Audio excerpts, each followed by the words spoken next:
it's Valentine's Day today, and what better way to celebrate than by bringing an apocalypse of love to my channel with another top 10 ship video. This time we'll be exploring that other Hoyoverse game called Genshin Impact.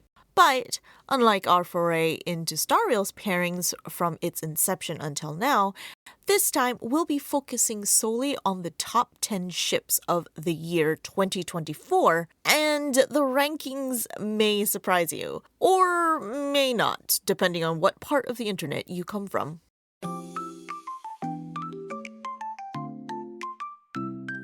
Unfortunately, this sad VTuber isn't very good at math. In fact, I'd say I'm explosively bad at it. So my only course of action was to gather data from AO3. As with my previous top 10 video, I used AO3's native search function to find the raw numbers for each pairing and then compiled them into a top 10 list. Also, as I mentioned earlier, this data is only from 2024. Specifically January 1st, 2024 to December 31st, 2024, which means it is not an overview of the most popular ships of all time in the Genshin fandom, but rather a snapshot of the fandom's trend over the past year. If you'd like me to tackle the most popular ships of all time, definitely let me know in the comments below and I'll see how much I feel like risking the wrath of the fandom. Lastly, the dominance of certain types of ships will always be a problem on sites like AO3, and my lack of math wizardry makes it kind of impossible for me to really account for all that. So as per usual, there may be a dominance of ships on this list, but surprisingly, there is a lot of diversity here, more than I had expected at least. If you're curious about the exact numbers I used, please check out the description down below. As usual, we want to preface any of these lists with a disclaimer. This is all for fun. Shipping is a hobby that should bring us together, not tear us apart. No shame or fights should come of this video, regardless of where your favorite or unfavorite ships land on this list. As the ancients used to say, ship and let ship. With that, let's get to the list.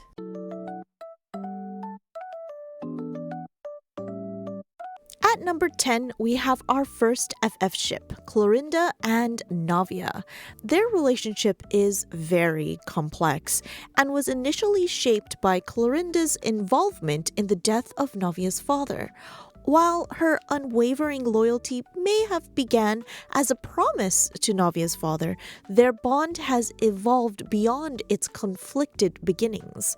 Through the time they've spent together and an understanding of their individual situations, they've built a relationship founded on mutual affection, care, trust, and support. At number 9, we have Aether and Xiao.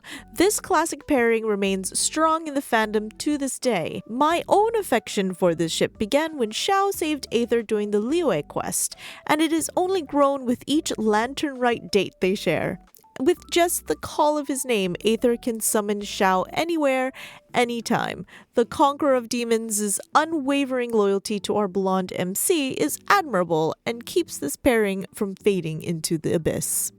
Number 8 on the list is Arlecchino and Furina. Arlecchino's aggressive nature paired with Furina's natural distrust of Arlecchino's intentions may make this a bit of a harder pairing to get behind at first.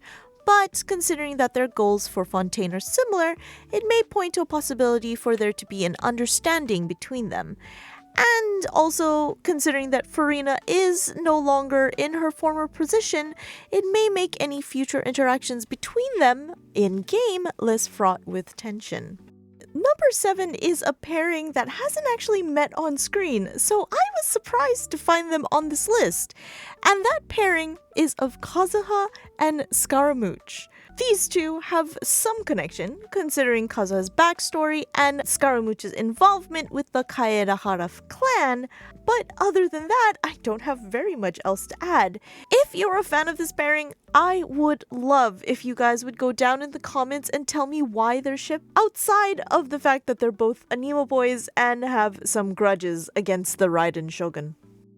Coming to a very controversial pairing, and the reason why I fear for my life right now, is our number 6 pairing of Diluc and Kaya.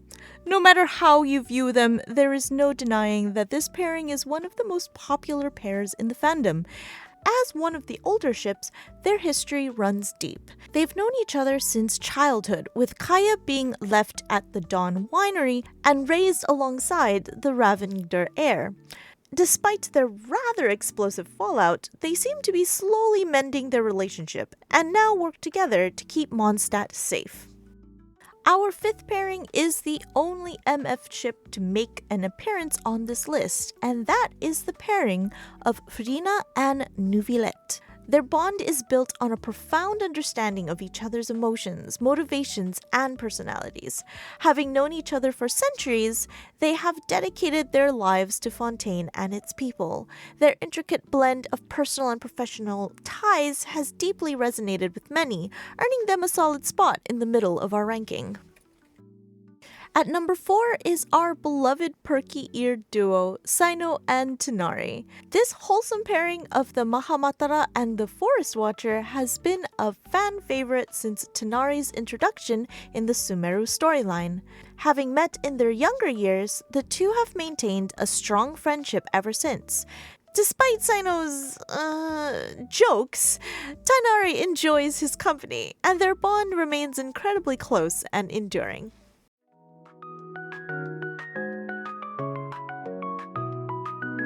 Before we move on, let's take a moment to pause the video and share our top 3 ships of the year in the comments.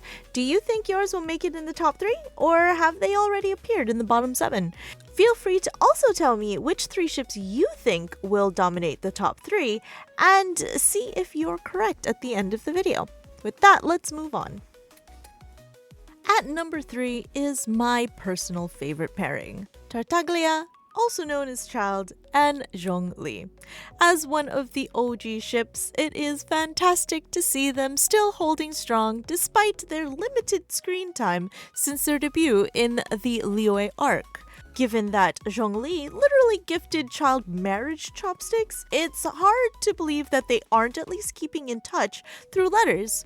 Fingers crossed that as the story progresses towards Snezhnaya and beyond, we'll finally get another interaction between the two, whether in the main story or as a special event.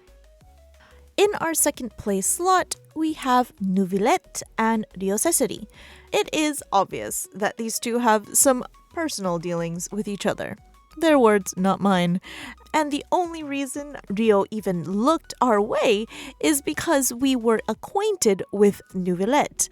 The excessive amounts of gifts exchanged between the two and the small talks that they share within the story makes this one of those pairings we cannot resist. And at the number 1 spot, having over 5,000 stories written for them in 2024, is 𝑴𝒖𝒑𝒂 and 𝒂𝒑𝒂. These two would of course top the list with their old married couple vibes. And of course, the fact that the two of them are practically living together. There is so much in-game content for them, and it grows with each passing patch. At this point, is there really anyone who doesn't consider them canon? And that is the top 10 Genshin Impact ships of 2024. What did you think? Did any of the rankings surprise you? Let me know in the comments down below, but also tell me what your favorite pairings are for Genshin Impact, or just send me some lovely fan content if you're willing to share. While you're here, please remember to do all those interesting YouTube stuff like and subscribe, and I'll see you next year to go over the ships of 2025.